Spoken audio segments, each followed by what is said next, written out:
Hello बच्चों, मैं doctor Sharda कुमारी, महारानी महेश्वर लता संस्कृत विद्यापीठ लोहना मधुबनी से। बच्चों, इससे पूर्व क्लास में शास्त्री प्रथम खंड के लिए हमने शुंग वंश की स्थापना किस तरह से हुई उस पर चर्चा किया था। आज हम शुंगकालीन धर्म, साहित्य एवं कला से संबंधित बातों का जो है वो चर्चा करेंगे शास्त्री प्रथम खंड के लिए। उत्तर प्रदेश अयोध्या से प्राप्त शिलालेखों से यह निष्कर्ष निकाला जाता है कि पुष्यमित्र शुंग जो है उसने अपने शासनकाल में 2 अश्वमेध यज्ञ संपन्न कराए थे। हम एक चीज़ देखते हैं इसमें कि शुंग कालीन साम्राज्य जो था, जो कि एक ब्राह्मण साम्राज्य था, क्योंकि पुष्यमित्र शुंग जो है वो ब्राह्मण थे, और इस साम्राज्य के स्थापित होने के बाद जो ब्राह्मण धर्म है, जिसको हम सनातन धर्म के नाम से भी जानते हैं, तो इस सनातन धर्म का जो है सो उसने उद्धार करने की कोशिश की। क्योंकि हम देखते हैं कि वैदिक काल में जो ये सनातन धर्म था वो काफ़ी समृद्ध था, लेकिन बौद्ध धर्म और जैन धर्म के उत्थान के साथ ही लोग बहुत तेज़ी से बौद्ध धर्म को और जैन धर्म को अपनाए थे, खास करके बौद्ध धर्म को। तो समाज में वैदिक धर्म का, सनातन धर्म का थोड़ा सा गति जो है वो धीमा पड़ गया था। उस धीमे गति को फिर तीव्रता प्रदान करने का श्रेय जो है हम शुंग कालीन शासकों को दे सकते हैं। तो अयोध्या के शिलालेखों से यह ज्ञात होता है कि पुष्यमित्र शुंग ने 2 अश्वमेध यज्ञ संपन्न करवाए थे। मालविकाग्निमित्र जो कालिदास द्वारा विरचित है, उसमें भी दोनों यज्ञों के बारे में विस्तृत जानकारी मिलती है। महाभाष्य के जो लेखक थे पतंजलि, उन्होंने ही इस यज्ञ को संपन्न करवाया था, वो इसके पुरोहित थे। तो इस तरह पुष्यमित्र शुंग को ब्राह्मण धर्म के पुनरुद्धार का श्रेय दिया जा सकता है। अश्वमेध यज्ञ के अनुष्ठान को पुनः प्रारंभ करवाने के साथ ही भाषा एवं साहित्य के क्षेत्र में भी पुष्यमित्र शुंग का प्रयास जो है वो सराहनीय रहा है। उसी के प्रयास से अष्टाध्यायी जो पाणिनि के द्वारा लिखित ग्रंथ था और काफ़ी दुरूह ग्रंथ था, उस पर पतंजलि ने महाभाष्य लिखा।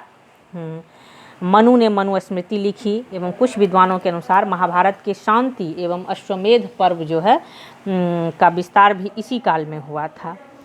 तो हम देखते हैं कि धर्म और साहित्य दोनों के क्षेत्र में शुंग शासकों ने विद्वानों का संरक्षण दिया और उन्हें इस कार्य के लिए उत्प्रेरित किया।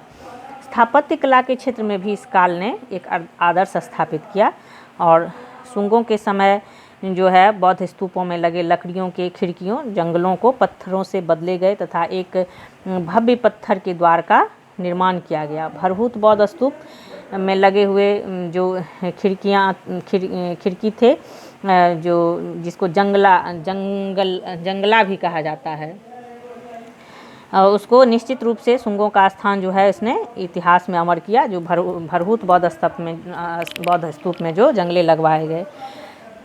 शुंग काल के कुछ अन्य महत्वपूर्ण स्मारक के रूप में पूना के निकट भज नामक स्थान पर स्थित एक विहार, भज में ही एक बड़ा चैत्य एवं चट्टान को काटकर बनाए गए स्तूप, अजंता में चैत्य कक्ष नंबर 9, भरहूत में वृक्ष देवता, अमरावती में निर्मित स्तूप, बेसनगर का गरुड़ ध्वज, बोध गया का जंगला एवं नासिक का चैत्य जो है ये उल्लेखनीय है। सांची के महान स्तूप का कटघरा भी जो है वो इसी काल का है, और शुंगों के समय स्थापित बेसनगर गरुड़ स्तंभ जो है वो तत्कालीन पहला प्रस्तर स्तंभ था, जो ब्राह्मण धर्म भागवत धर्म से संबंधित था। इस तरह से हम देखते हैं कि शुंग काल में जो है धर्म के क्षेत्र में, साहित्य के क्षेत्र में या फिर कला के क्षेत्र में जो है उल्लेखनीय उनका योगदान रहा।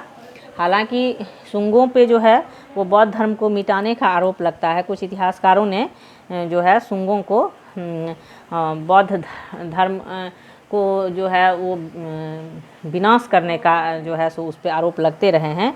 लेकिन जब हम एक लिस्ट देखते हैं जिसमें कि भरहूत स्तूप, सांची का महान स्तूप या फिर अजंता में चैत्य कक्ष नंबर 9 या फिर अन्य कई जगहों पर हम देखते हैं कि बौद्ध धर्म से संबंधित जो स्तूप थे या उसकी जो पहचान थी उसको संरक्षित करने का ही कार्य शुंगों के द्वारा किया गया, न कि विनष्ट करने का।